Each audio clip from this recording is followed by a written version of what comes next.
तो देखो नारायण, अपन विचार कर रहे हैं, महात्माओं के पास जाते हैं ऐसे दोषी आदमी तो उनको प्रेम मिलता है। जिसका दुनिया में कोई आदर नहीं करता, साधु उसका भी आदर करते हैं। आदर देखो ना, कोई गिर जाए तो लोग हंसते हैं, कह रहे देखो ये गिर गया गिर गया गिर गया। मगर संत स्वभाव ये है, साधु वो है, उसको हाथ पकड़ कर उठाते हैं। बेटा भैया चिंता मत कर, मालूम पड़ गया ना इसमें ये गलतियां हैं, अब उठ एक कदम और हिम्मत कर। हाँ, हिम्मत मर्द तो मदद खुदा, जो लाचार मर्द तो बेजार खुदा। अगर तू ही नहीं करेगा तो कैसे, तू चिंता मत कर, उठ आ हमारे पास आजा। और उनको साथ दे करके नारायण आगे बढ़ाते हैं, आगे बढ़ाते हैं। देखो कैसे कैसे डाकू बदमाश आदि भी महापुरुषों के दर्शन से, सत्संग से, महाराज क्या बताएं, अपना जीवन उनका उच्च कोटि का बन गया। देखो न, अजामिल की भागवत में कहानी आती है। हाँ, रत्नाकर डाकू भी वाल्मीकि मुनि बन सकते हैं। ऐसे भी अभी कितने बातें हैं ग्रंथों में हमने पढ़ी है और अपने आंखों से भी देखी है, जो बुरे लोग भी साधु अपना लेते कि आजा आजा आजा, तो एक बार तो आजा, फिर धीरे धीरे उनको प्रेम मिलता, स्नेह मिलता है। तो नारायण, जिसको दुनिया में कोई प्रेम नहीं करता, साधु उससे भी प्रेम करते हैं। उसी आदर और प्रेम से खींच कर लोग साधु के मार्ग पर चलते हैं और शुद्ध हो जाते हैं। तो नारायण, हाँ, हम आप लोग उस बातों पे विचार कर रहे हैं। तो भागवत में एकादश स्कंद के दूसरे अध्याय में 7वें श्लोक में कहते हैं कि एक नारद घूमते घूमते द्वारका भी गए और नारायण गए तो वासुदेव के पास गए। संसार में कहीं ब्रह्म देखने को नहीं, इंद्रियों से देखो नारायण। एक और बात है कि जो ब्रह्म को जानना गया वह ब्रह्म ही हो गया, इसलिए उसको बोलते हैं ब्रह्मन। संसार में कहीं ब्रह्म देखने में नहीं आता है, न इंद्रियों से ब्रह्म दिखता है और न मन से ब्रह्म दिखता है। और बुद्धि से जब महावाक्य से ब्रह्माकार वृत्ति उत्पन्न होती है तो वह उत्पन्न होते ही मिट जाती है। जहां मैं ब्रह्म को देखने वाला हूं, यह अभिमान नहीं होता। अब यदि कोई ब्रह्म को जानना चाहे तो कैसे जाने?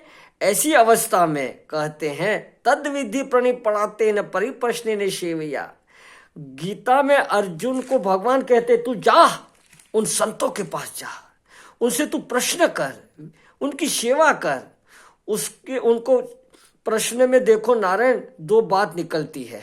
एक तो पूछने वाले की रुचि इस विषय में है और दूसरे प्रश्न शब्द की यह मालूम हो जाता है कि यह इस विषय में कुछ जानता भी है कि नहीं जानता। हाँ, महापुरुषों के पास जाकर के हम जो प्रश्न करते हैं परमात्मा के बारे में, तो पहले जिज्ञासा है कि नहीं, बस ऐसे ही पूछ रहे हैं। हम भी सत्संगी हैं, हम भी ब्रह्म ज्ञान का तत्व, क्या हम भी सत्संग करते हैं? अरे जानते हैं कि भी नहीं। देखो नारायण, मेरी अपना अनुभव है, अनुभव।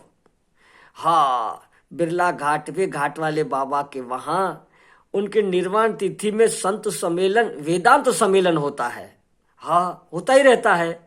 तो एक वक्ता से, संत से एक व्यक्ति पूछ रहा था कि महाराज जी, ये संत लोग कहते ब्रह्म चिंतन करो, ब्रह्म चिंतन करो, तो इन लोगों को कौन सी चिंता लग गई है, तो ब्रह्म चिंतन करो। अब देखो नारायण, उनको मालूम ही नहीं है कि ब्रह्म अच्छी तत्व क्या है, उसका चिंतन क्या है, और वो ब्रह्म ज्ञान सुनने गए हैं।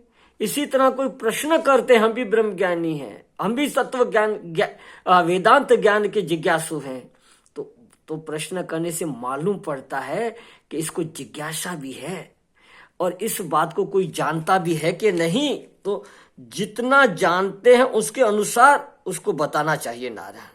जैसे कोई पूछता है कि ब्रह्म तो अद्वितीय है, उसमें फिर वह संसार कैसे हुआ? इस प्रश्न के मूल में क्या है? इसके मूल में ही वह यह कहा रहा है कि ब्रह्म अद्वितीय है, यह ज्ञान तो उसको हो गया, लेकिन यह संसार कैसे हुआ यह ज्ञान उनको नहीं हुआ है। तो वास्तव में यह बिल्कुल समझ के बाहर की बात है। हाँ, अब इसी प्रश्न को उल्टा दे तो अब संसार में इतना नानत्व दिख रहा है, तब ब्रह्म अद्वितीय कैसे है? अब देखो नारायण, संसार का नानत्व अपने हृदय में है और ब्रह्म की अद्वितीय अपने हृदय में नहीं है। संसार दिख रहा है, ये छोटा, ये बड़ा, ये बड़ा, ये दिख रहा है, लेकिन ब्रह्म सर्वव्यापक है, उसको हम मालूम ही नहीं है। नारायण, खाली बात सुन रखी है कि ब्रह्म परमात्मा अस्तित्व तत्व है। नारायण, देखो ना, मिट्टी, खिलौने, सोने के बने गहने दिख रहे हैं, पर सोना इससे अतीत सोना अलग है, सब में व्यापक है। सोना एक डली के रूप में, किसी रूप में एक तत्व है सोना, उसको वो जानता ही नहीं है। तो नारायण, इस बात को न समझने के लिए नहीं समझते हैं, तो नारायण इसके लिए साधन चतुष्ट होना जरूरी है। वेदांत ज्ञान में साधन चतुष्ट होता है ना, तब उनको मालूम पड़ेगा। साधन चतुष्ट का मालूम है नारायण? शम, विवेक, वैराग, सत संपत्ति और मुमुक्षुता। विवेक होना चाहिए, सत्य क्या है, असत्य क्या है।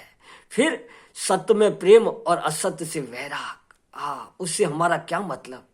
देखो नारायण, वास्तव में हम समझे का आदर करें न तो दुखी न होवे।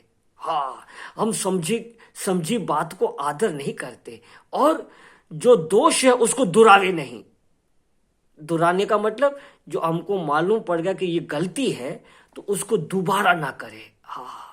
हम अपना अनुभव है कि ये गलती है, ये काम, क्रोध, छल कपट, बेईमानी हम गलत कर रहे हैं, अगर उसका हम आदर करें और फिर वह न करें तो नारायण अंतःकरण तुरंत शुद्ध हो जाता है। एक तो हम जानी हुई बात का आदर नहीं कर रहे हैं। तब तो कहा न संतों ने, करीबन पद्म पुराण की बात है। संस्कृत का श्लोक मैंने रटा नहीं, इतनी अपने में बुद्धि नहीं है भैया, बात बोलो सही। जिनकी तीक्ष्ण बुद्धि है वो श्लोक रटते हैं, हमने उस पर ध्यान नहीं दिया। अब मैंने तो नारायण संतों ने कहा सत्संग और भजन में लग जाए, तो अपने तो सेवा, सत्संग और भजन में लगे हुए, और ऐसा जीवन आदत पड़ गई है। तो उस श्लोक का भावार्थ है, व्यास जी कहते हैं, मनुष्यो धर्म का रहस्य सुनो, रहस्य सुन करके अपने जीवन में उतारो। खाली सुन करके नहीं, गुड ट्रांसपोर्ट हो गए, यहाँ की बात वहां सुनाया, वहां की बात वहां सुनाया, और उस ऐसी किताबें लिख करके अपना नाम ठप्पा लगा दिया। नहीं, धर्म का रहस्य सुनो और इसका अपना जीवन बनाओ। क्या कि जो अपने को नहीं भाता, अपने को अच्छा नहीं लगता, वो दूसरे के प्रति मत करो। बस ये धर्म का रहस्य है, धर्म का रहस्य समझो और अपने जीवन में उतारो, इतना ही। अब क्या किससे पूछने जावे कि हमको क्या अच्छा नहीं लगता है?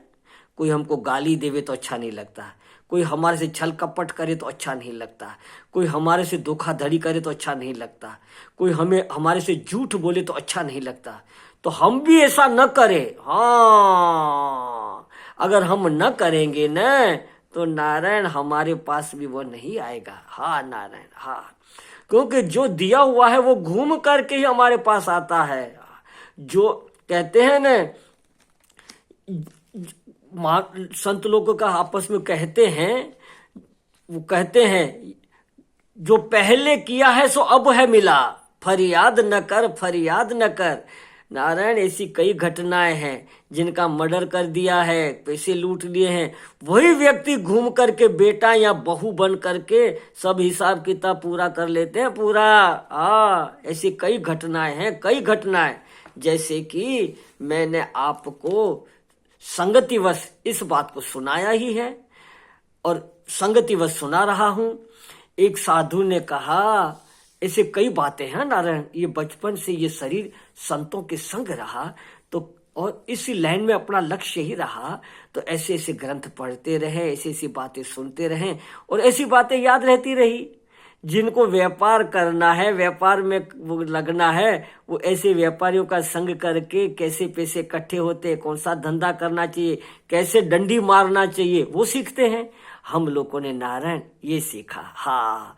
वो कहते हैं ना, पद है ना, सब कुछ सीखा हमने न सीखी होशियारी, सच है दुनिया वालों के हम है अनाड़ी। हम उस व्यापार में छल कपट में नारायण अनाड़ी रहे यार, अनाड़ी रहे। बस जैसा है ऐसी तरह संतों की सेवा में, सत्संग में और भजन में लगे रहे हैं और भगवान को पुकार करते हैं, हे नाथ ऐसी मति बनाए रखना। तो एक साधु ने कहा, मैं साधु कैसे बना?